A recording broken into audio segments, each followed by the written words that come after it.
No sé qué está pasando con el otro grupo, lo siento de él, no sé qué sucedió, pero alguna razón el docente ha renunciado. No sé también cómo van a solucionar este tema, así que bueno, yo tengo indicaciones de iniciar la clase con el otro profesor. Lo vamos a hacer, no sé en qué están tampoco. ¿Hasta dónde han avanzado ustedes? Estábamos en relaciones, esferas de relación. Eso no está en el estilo, ¿no? Lo cambió el doctor. Ya. Bueno, nosotros hemos hablado sobre pensamiento y hemos dicho de que el pensamiento se expresa a través de qué. ¿A través de qué, chicos? Del lenguaje. La única forma de saber qué piensa una persona es a través del lenguaje. ¿Qué lenguaje puede ser? ¿Cuántos tipos de lenguaje hay? El lenguaje verbal, el lenguaje gestual, el lenguaje escrito. ¿Ya? Entonces, hoy vamos a hablar sobre el lenguaje y obviamente el lenguaje es una de las funciones más superiores que tiene el ser humano. Les decía en la anterior clase que no sabíamos cuál va primero, si va primero el lenguaje o va primero el pensamiento.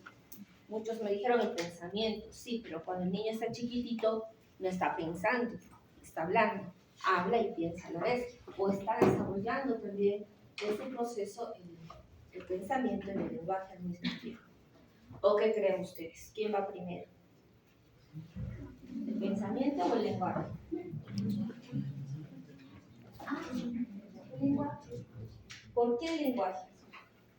Los niños pueden llegar, o sea, primero ellos intentan hablar, pero realmente no están pensando de qué están. ¿Pero por qué estarían intentando hablar? Están claro, porque quieren transmitir, porque tienen necesidades. Entonces, ¿qué están elaborando? Pensamientos. Pero no concisos, ¿no? Porque son niños. Bueno, no lo sabemos, porque recordemos que el lenguaje a los cuántos meses se completa el lenguaje verbal. ¿A qué edad se desarrolla el lenguaje verbal? ¿A qué edad decimos, ay, este niño ya desarrolló el lenguaje? ¿Ay? A ver, ¿quién da más?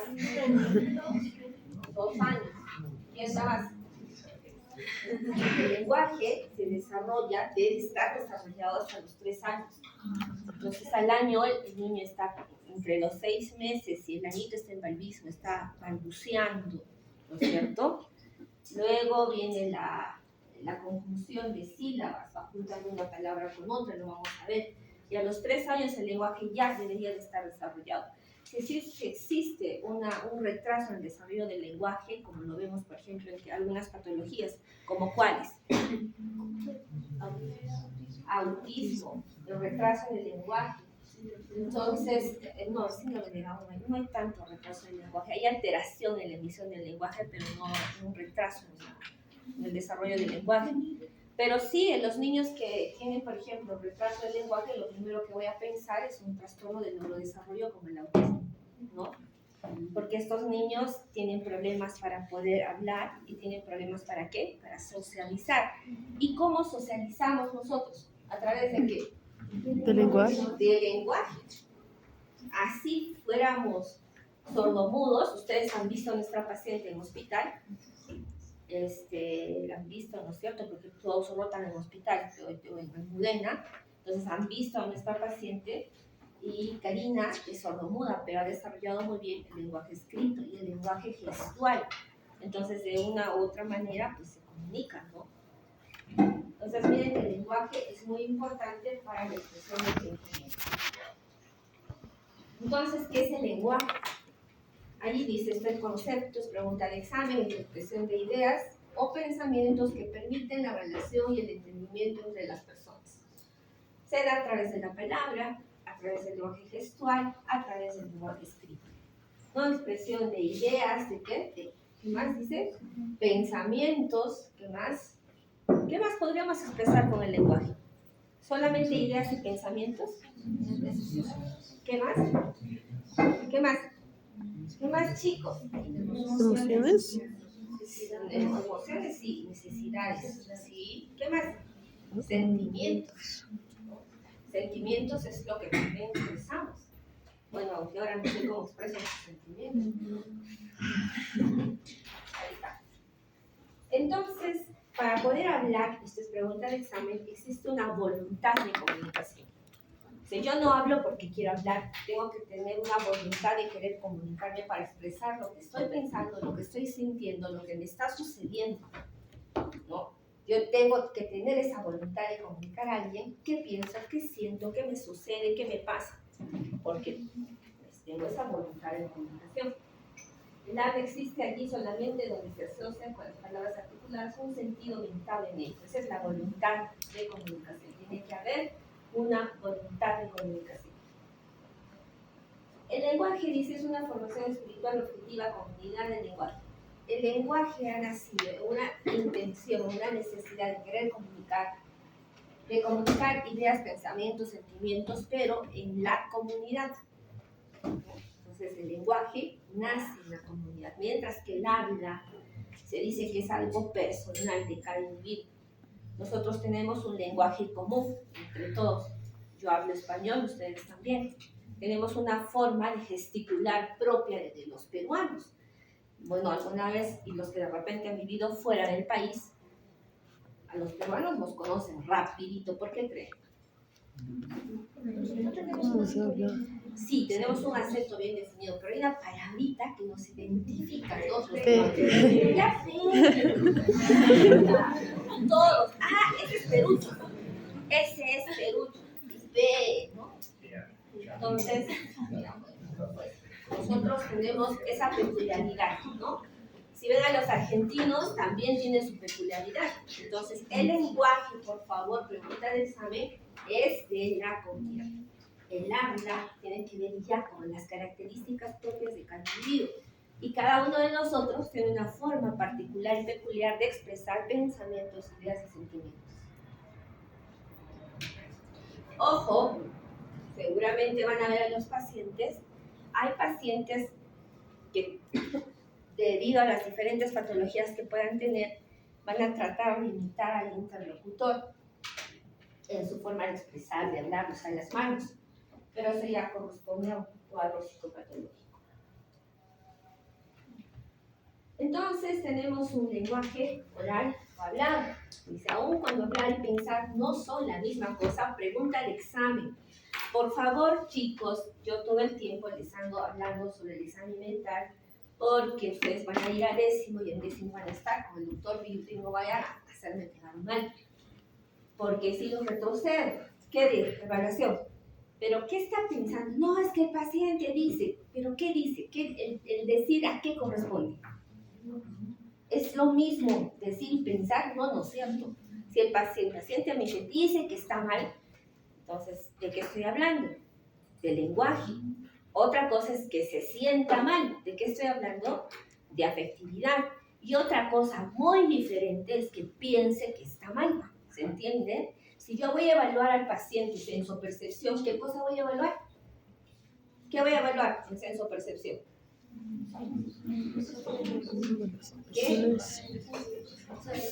La forma como percibe la información a través de los sentidos, cómo la interpreta. Entonces, si yo busco psicopatología, ¿qué voy a evaluar? Si hay alucinaciones, ilusiones, ¿no es cierto? Si quiero evaluar el pensamiento, ¿qué voy a evaluar? Ya lo hemos hecho en la clase anterior. ¿Qué voy a evaluar? ¿Qué? ¿Qué tengo que evaluar? El pensamiento. La estructura. ¿Qué más? El contenido del pensamiento. ¿Qué más? La velocidad del pensamiento. ¿Qué más? ¿Qué? Entonces, el tipo de las ideas. Está bien. La estructuración del pensamiento. Entonces yo diré si el pensamiento está organizado o está desorganizado. De acuerdo al contenido, voy a ver qué tipo de ideas tiene ese paciente. La velocidad del pensamiento, si el pensamiento está acelerado o está disminuido. Entonces, lo mismo nos va a pasar con el lenguaje. Yo tengo que ver una forma de cómo evaluar el lenguaje del paciente. ¿Ya?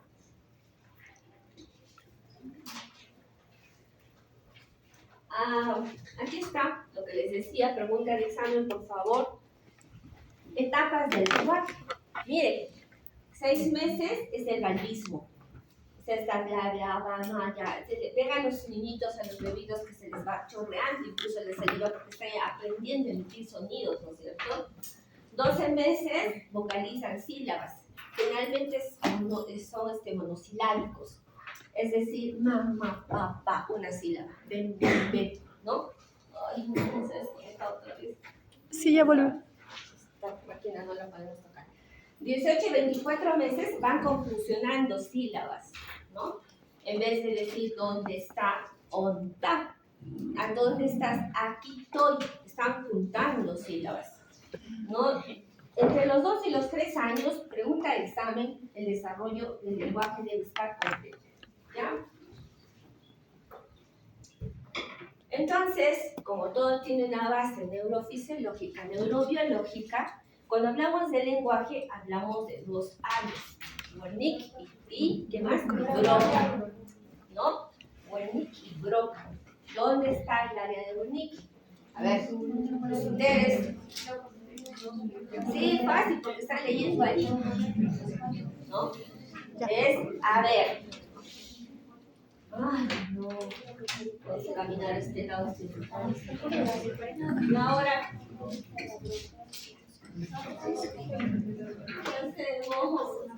Por favor, alguien que solucione esto. Está pasando. A ver, déjenme canchita de 18 cuartos. Venga, uno de ustedes está hablando y venga a solucionar esto. A ver, ¿quién está hablando?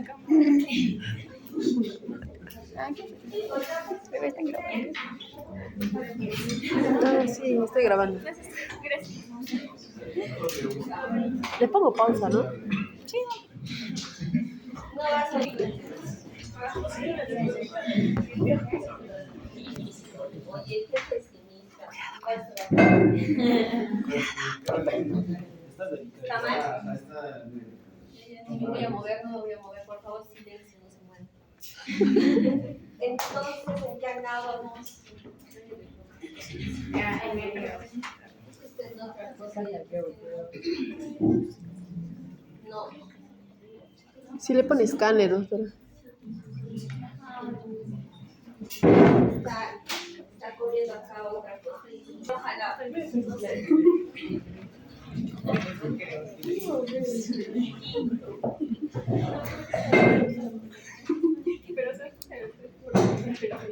Ya, entonces estábamos acá, por favor, presten atención, tenemos que avanzar. El área de Wernicke, ¿cuál es la función? Comprensión del lenguaje. ¿Cómo? Comprensión del lenguaje. ¿Pero cómo? Ah, ¿Cómo entra la información a nuestro cerebro? los sentidos, El lenguaje a través de qué? el oído. Visual y audiovisual. Pero la información, tenemos información visual, incluso tenemos información táctil para los que les gusta tocar, ¿no? Información táctil. Entonces, esa información tiene que ser decodificada. ¿Dónde? En el área de ¿qué hace Broca? Agarra, integra toda la información de la corteza de asociación, se conecta, manda las conexiones hacia todo el aparato que tiene que ver con el otorrino, la faringe para emitir sonidos. ¿Ya? Estamos hablando del lenguaje verbal, en este caso del lenguaje verbal, porque puede ser una estimulación visual, pero yo voy a emitir un lenguaje verbal. Entonces, el área de Broca traduce toda la información que le da el área de Wernicke ¿para qué? Para emitir una respuesta verbal. ¿Ya? Y esto, toda esa asociación de neuronas, esa asociación de la corteza misma de asociación, es lo que este señor Dershowitz estudió en los 60, ¿no? Las conexiones que tienen que ver con el lenguaje. Entonces, así como en el pensamiento vamos a tener alteraciones del pensamiento, del contenido, de la forma de pensamiento, hemos visto alteraciones del ritmo del pensamiento, vamos a tener también alteraciones del habla, trastornos del habla. Por ejemplo, trastornos de ausencia de lenguaje, de ritmo, trastornos iterativos o repetitivos, trastornos de la significación. Con lo neurológico no nos vamos a meter, y otros trastornos. Trastornos. Miren, vamos a ver algunas perturbaciones psicóticas del lenguaje. Ustedes ya han visto a los pacientes y tenemos las operaciones propias del lenguaje sin sentido. Por ejemplo, la verificación o la perseveración. Cuando el paciente habla sobre lo mismo. Los que han estado con el paciente psicótico del ingreso del día jueves, quienes han sido, y los que hemos visto ayer, el paciente del fecaloma, la impactación fecal, el paciente estaba con un lenguaje perseverativo, ¿no? Lo mismo, sí, ya, no, sí, ¿no? Con lo mismo, perseverativo. Excitaciones externas, improductividad, la ecolalia, por ejemplo. Cuando yo estoy hablando y el paciente repite lo mismo que yo digo, repite lo que dice el interlocutor. No me mientas, ¿no? La fuga de ideas que tiene que ver con la productividad, cuando el paciente empieza a hablar una cosa por otra, como si estaría presionado por su cerebro para poder hablar. La confusión del lenguaje, ahí está el descarrilamiento, la ensalada de palabras. Por ejemplo, empieza a hablar de un terremoto y él empieza, sí, pero el helado, no, pero mi enamorado, empieza una cosa por otra. Y la contaminación del lenguaje en la glosomanía, que es muy peculiar, lo vamos a ver ahora.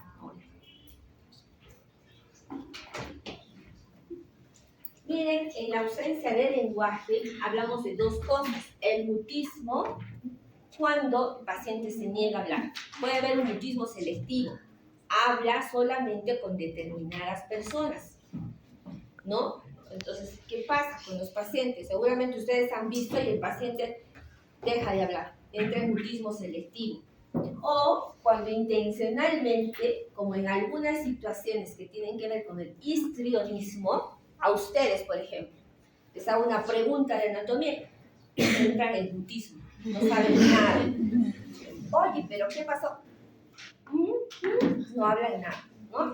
Intencionalmente, por alguna razón, dejan de hablar, pero eso tiene que ver más con histriónico, tiene que ver más con problemas con la personalidad, con ansiedad, entre otras cosas, ¿no? Pero dos cosas, el mutismo, que puede ser selectivo, y cuando intencionalmente la persona deja de hablar, o sea, no quiere hablar por alguna razón. Lo que pasa, por ejemplo, cuando van a hacer una audiencia y se le pregunta al paciente, oye, ¿por qué lo mataste? Y el abogado le dice, tiene derecho a guardar silencio, ¿no? Se calla, no dice absolutamente eso. ¿Ya?